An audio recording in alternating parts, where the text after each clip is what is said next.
Coming up next, an interview you won't be able to take your eyes off of. I tracked down a lost paragon of the 80s. Man, this interview is a train wreck in the best possible way with a singer whose band had 3 songs that everybody knows.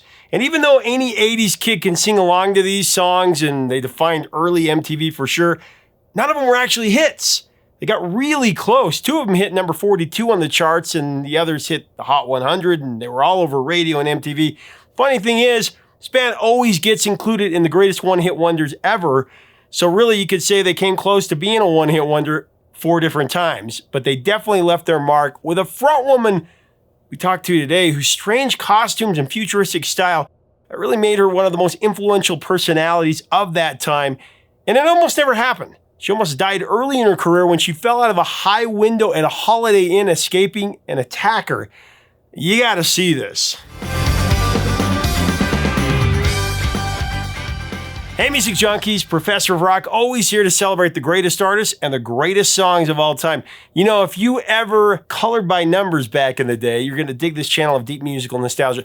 Make sure to subscribe below right now, click the white button, click the bell so you always get our daily features, and go vote for Best Band at ProfessorRock.com for other stuff there as well. Really excited to bring you a very strange and very cool episode of Revelations. This is where featured artists go deep on their greatest songs and their greatest albums. Today's interview will have you rubbernecking, right? You won't be able to take your eyes off of it. It's one of the most compelling personalities of the 80s. So Frank Zappa gave her and her band Missing Persons their start. They became one of the most influential bands of the new wave 80s. We got to sit down today with Bozzio, the stylistic paragon of the 80s, well, of 80s new wave. She was way ahead of her time, influencing everybody who came after her with her style and her oversized personality, which you're going to see. In fact, you could argue that Lady Gaga ripped her persona off completely. Missing Persons have 3 songs that everybody knows. Words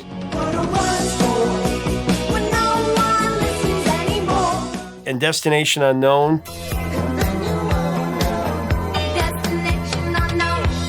Both hit number 42, and Walking in LA hit number 70.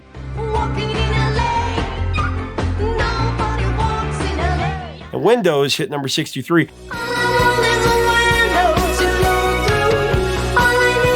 But all 4 of these were hits on the mainstream rock chart and on MTV. I mean, they're probably the only famous band that was nearly a one-hit wonder 4 different times, even though they defined the era and are still included in the top one-hit wonders ever. Funny. Coming up next, some really compelling stories from the 80s. Here it is.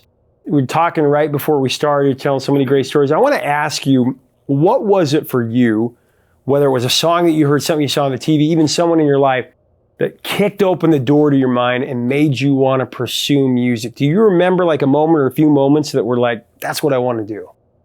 I do. I was on the shoulders of my father at a Judy Garland concert. I had to be 8, and she just waltzed that stage. It blew my mind. I wanted to be a movie star.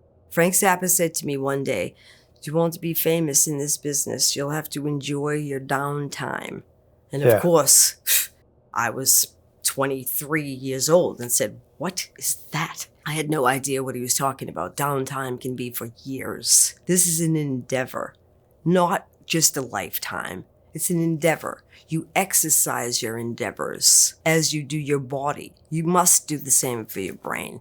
You know, earlier as we were talking, you know, about Frank Zappa and about, you had fallen out of a window and you ended up staying at this home, which is Frank's home. It was 1976, September 10th. I fell out a window at Holiday Inn downtown LA, room 421. But to have bettered my life by that, and from every bad seed is the equivalent benefit, it is how I take everything that I do.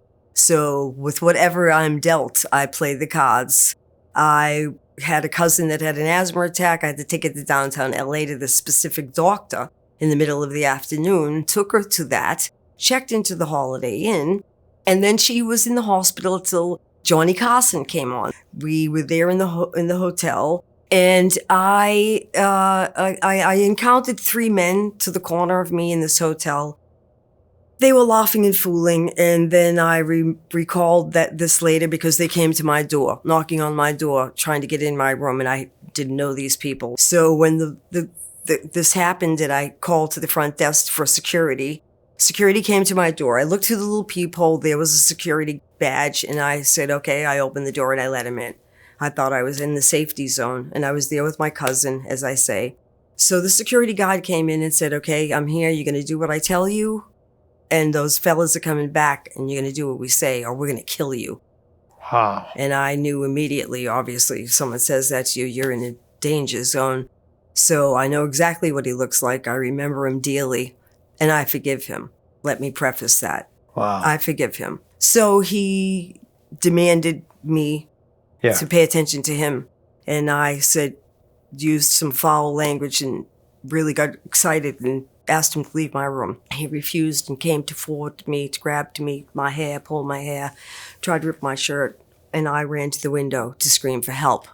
That was a natural response. So I fought for my life. So I risked my life because my life was at risk. So the window flew open. I screamed for help. I saw a sign out there. There was a holiday and it reflected the lights. Da, da, da, da, da, da, da, da, the old really fashioned one. Yeah. This was a long time ago. Yeah. Now you got to understand this is the, kind of ancient history. So I'm screaming for help at the top of my lungs.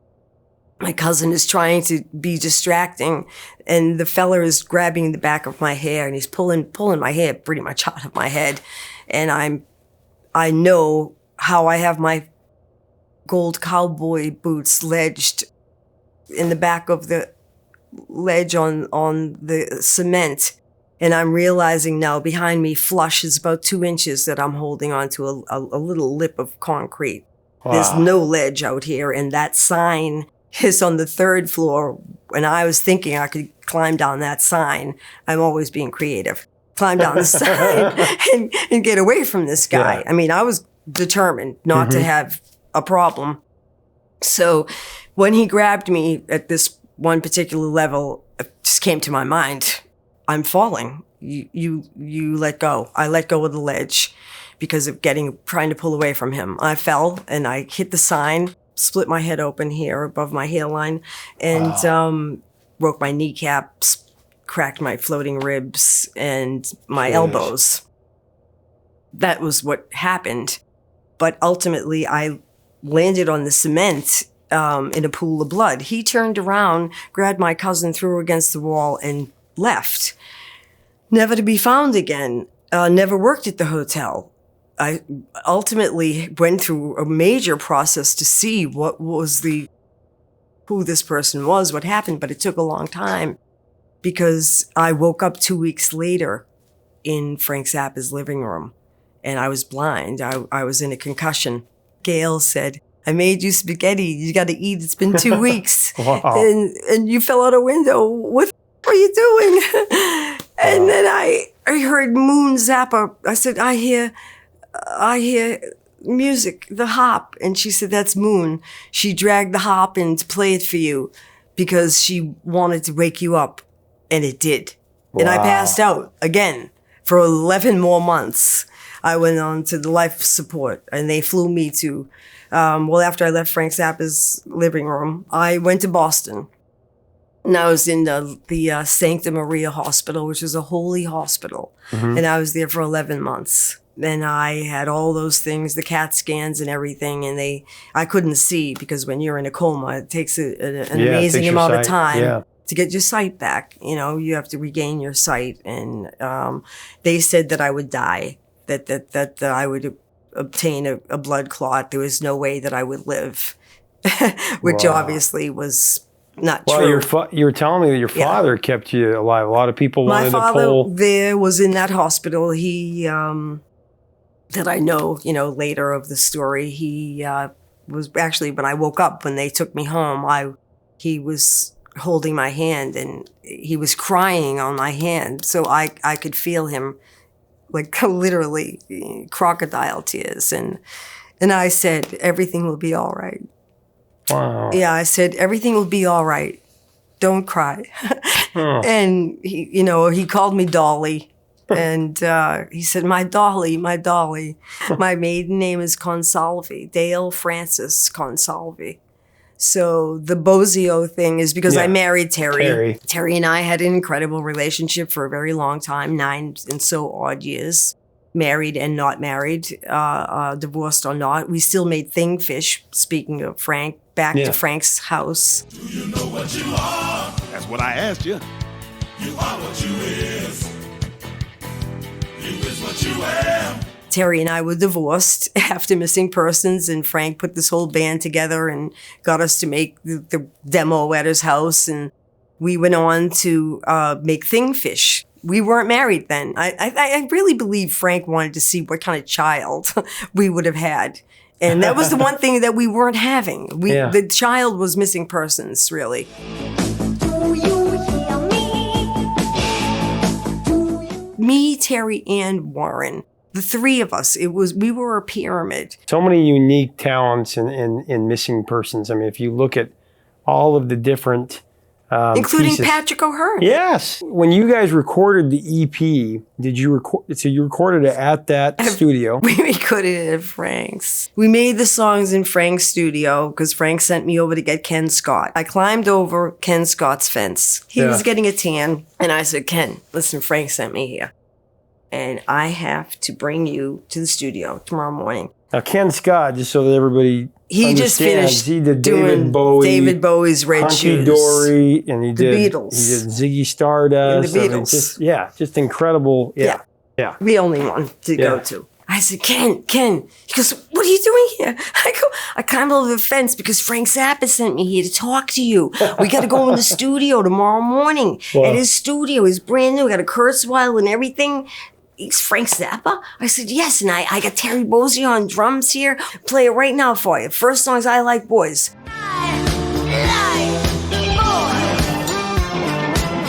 Dead silent, listening. And he listens, and it's mental hopscotch.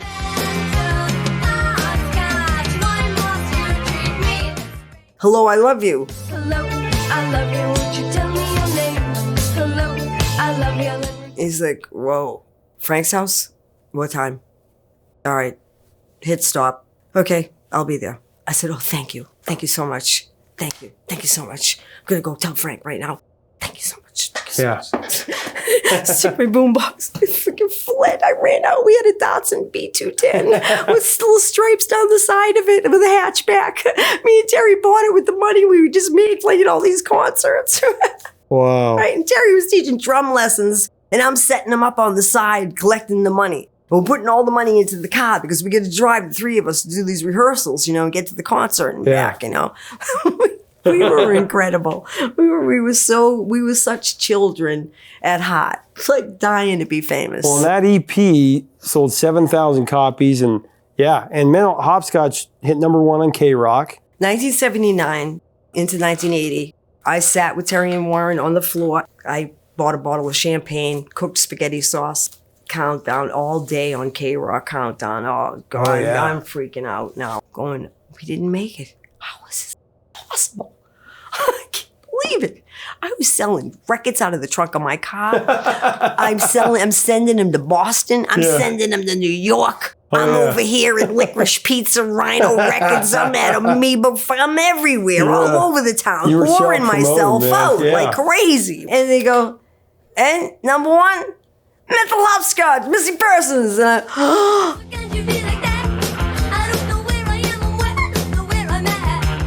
just about died.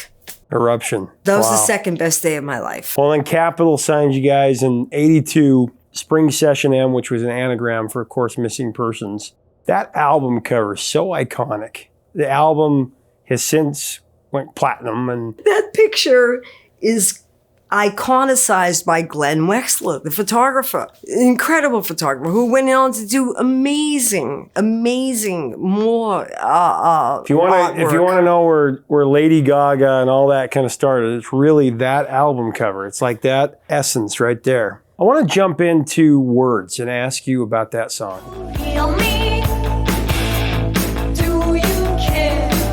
Now, I have to give you the full, Yes. honest answer here. That's all Terry Bozzio. But I used to drive him crazy because I said, do you hear me?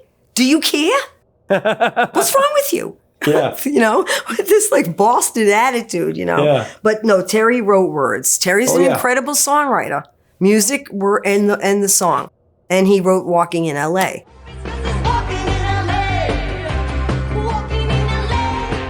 He wrote Walking in LA because he and Warren would stand out the apartment waiting for me. We had apartments in the same apartment building. Terry and I and Warren. We'd meet out front to go to rehearsals. We rehearsed 6 days a week, literally for a year. It's like, I don't know what I was doing, the laundry or something. They're waiting. And Terry's writing. Nobody walks in LA, Warren. Not one person has walked by this whole time waiting for her. Don't you find that a little odd? And then it finally dawned on Terry. Like, I don't know what he was thinking. He's from San Francisco. That's where it came from. That's how when they talked about it all day. And I'm like, what are you talking about? Walking in LA. Yeah. Walking in, nobody walks in LA. And I'm like, yeah, all right. This quirky little song that all of a sudden is not so quirky 37 years later.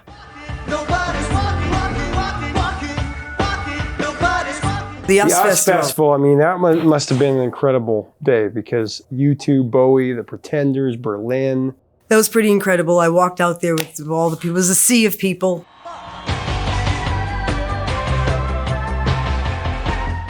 It was mind-blowing. It was 110 at noon, and I just started singing, and I could actually hear myself.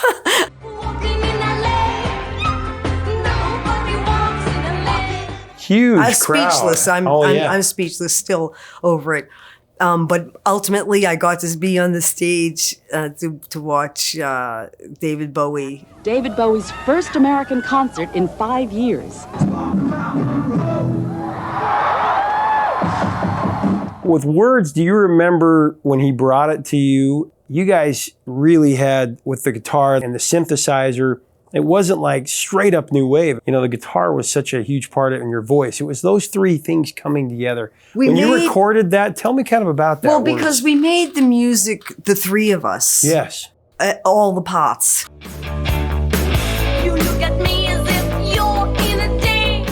Mm-hmm. Terry would play the keyboard parts. Warren would even play the drum parts. He'd say, play it like this. And when Terry would play the piano, he bought me a grand piano, beautiful grand piano for my birthday. And Terry is an incredible piano player as well. And I play the piano. So he would be playing this song, melodies, and I'd say, oh, that's it.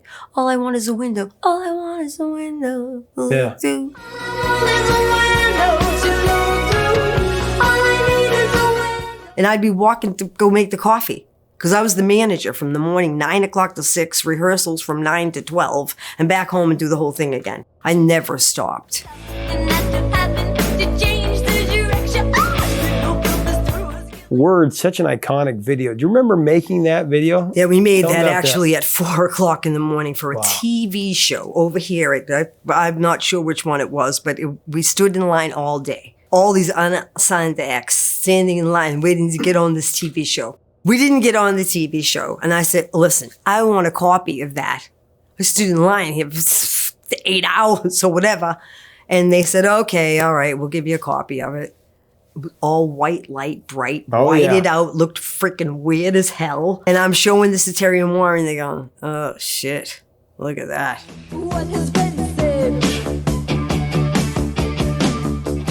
That's pretty weird looking. I go, well, that's all we got. We get to use whatever we got. Yeah. And it was live. That was live, singing and playing live.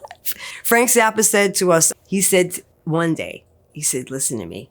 Yeah. Don't do anything you can't do out there in the parking lot on the record. When you make that on the record, go sing it out there for me. Wow. I said, oh, I can, Frank.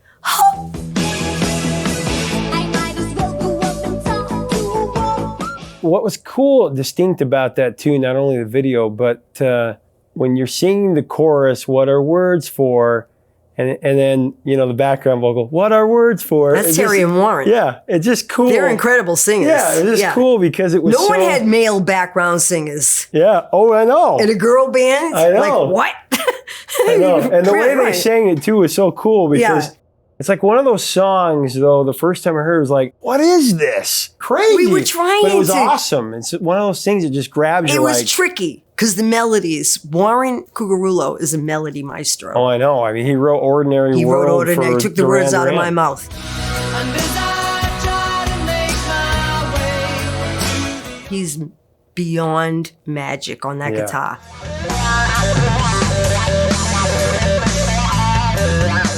Well, because there's one thing to hear the synth part, but when he comes in with the da-da, Do you hear me? I want to ask you a Destination Unknown. Life is so strange when you're down, down. I wrote that because I fell out the window Yeah. and I thought I was going to die. I am here. I'm here of the grace Yeah. of God. I'm here of the grace of something. And I'm just, I only say I'm along for the ride. Life is so strange. Destination unknown when you're down. I'm so close to death Yeah. in one heartbeat. It's the way it is. Every speck of the way for me. That's why I do what I do. Destination unknown. I got to. And if you die in front of me, I got to go on. I have to keep going. My mother died on my birthday. My brother died on my birthday. This things that are meaningful enough that you got to take the hint, man. Till then I'll carry on with what I know. You know, hello, like wake up and put on a little makeup. Life is so strange. Life is so strange. Well, how did you, the Destination Unknown, when it first comes in? I and just goes, walked in and said, you know, and Dun it's- dun dun dun dun dun dun dun dun dun dun dun dun dun dun dun dun dun dun dun. And Terry and Warren were like, "What are you doing?" I go, "Destination unknown, destination unknown."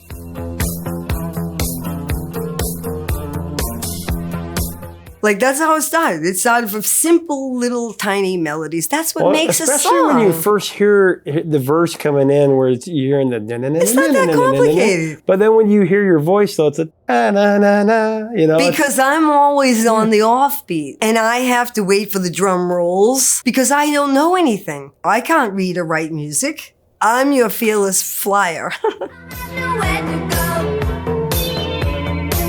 I don't know what. It's timeless. yeah, it is. When I sing that song, Yeah. it's very important to me.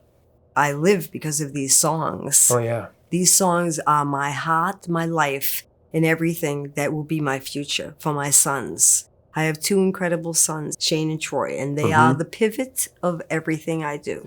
Life is so strange. Life is so strange. Life is so Hey, make sure to leave us a comment about these songs, about Del Bozzio, about Missing Persons. What are your memories? What do you think of the music videos, the persona? Do you remember these songs? What other lost 70s or 80s or even 60s bands or artists should I try to track down? It's a lot of fun to do this. Let me know in the comments below. Let's have a great discussion. Until next time, 3 chords and the truth, my friends.